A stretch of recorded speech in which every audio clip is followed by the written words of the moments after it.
অনেকেই বলেন ব্রয়লার মুরগি রান্না করলে নাকি খেতে মজা হয় না, তবে আমার এই রেসিপিতে যদি একবার বাড়িতে ট্রাই করেন তাহলে হাত চেটেপুটে খাবেন, এটা এতটাই মজার হয়।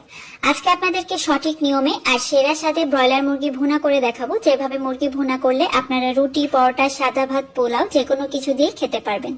তো শুরুতেই মুরগিটাকে কেটে ভালোভাবে ধুয়ে পরিষ্কার করে নিয়েছি। একটু শুকনা মরিচের গুঁড়া আর লবণ দিয়ে মুরগিটাকে মেখে রেখে দিব প্রায় 10 মিনিটের জন্য। কিছুক্ষণ মেখে রেখে দিলে কিন্তু চিকেনের ভিতরে ঝাল লবণটা খুব ভালোভাবে ঢুকে যায় এবং এভাবে একটু ভেজে নিলে কিন্তু খেতে বেশ ভালো লাগে। এখন আমি এখানে একটা গরম মশলা তৈরি করে নিচ্ছি। তার জন্য শুকনা মরিচ, দারুচিনি, এলাচ, লবঙ্গ একটু হালকা করে ভেজে তারপর ব্লেন্ডারে গুঁড়া করে নিব। এটা আমি পরবর্তীতে ব্যবহার করছি।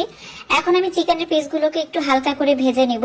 তেলের মধ্যে কিন্তু একদম অল্প তেল নিয়েছি, আর এভাবে তেলের মধ্যে হালকা করে ভেজে নিলে কিন্তু চিকেনটা রান্নার সময় একদম খুলে যায় না, আর খেতেও বেশ ভালো লাগে। তো এভাবে আমি প্রত্যেকটা চিকেনকে একটু উল্টে পাল্টে ভালো করে ভেজে নিচ্ছি। আর এভাবে ভেজে নিলে কিন্তু ব্রয়লার চিকেনে যে একটা গন্ধ থাকে সেটাও কিন্তু আর থাকে না।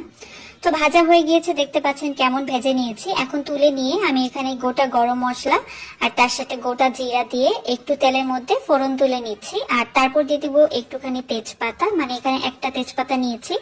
পেঁয়াজ কুচি দিয়ে দিলাম। এখন এই পেঁয়াজ কুচিকে এই গরম মশলার সাথে খুব ভালো করে কিছুক্ষণের জন্য একটু লাল লাল করে ভেজে নিয়ে পেঁয়াজ বাটা দিয়ে দিচ্ছি। যেহেতু আমি মুরগি ভুনা করছি তাই পেঁয়াজ বাটাটা ব্যবহার করছি, এতে করে কিন্তু মুরগি ভুনা খেতে ভালো লাগবে। তো পেঁয়াজ বাটাটাকে খুব ভালো করে একটু ভেজে নিতে হবে যতক্ষণ না পর্যন্ত এই কাঁচা গন্ধটা চলে যায়। তারপর আমি এখানে দিয়ে দিব জিরা বাটা হাফ চা চামচ পরিমাণে, 1 চামচ পরিমাণে দিয়ে দিচ্ছি এখানে আদা বাটা এবং প্রায় 2 চা চামচের মতো দিয়ে দিব রসুন বাটা। মুরগি রান্নায় আমি রসুন বাটার পরিমাণটা একটু বেশি দিই। আর তার সাথে 1 চা চামচ পরিমাণ দিয়ে দিলাম এখানে ধনিয়ার গুঁড়া, আপনারা চাইলে ধনিয়া বাটাও দিতে পারেন। তো মশলাটাকে ভালো করে একটু কষিয়ে নিয়ে তারপর দিয়ে দিব শুকনা মরিচের গুঁড়া। মরিচের গুঁড়াটা যদি এই তেলের মধ্যে একটু ভেজে নেন তাহলে কিন্তু চিকেন ভুনা রান্না অনেক সুন্দর একটা কালার আসে। আমি সবসময় এভাবেই রান্না করি।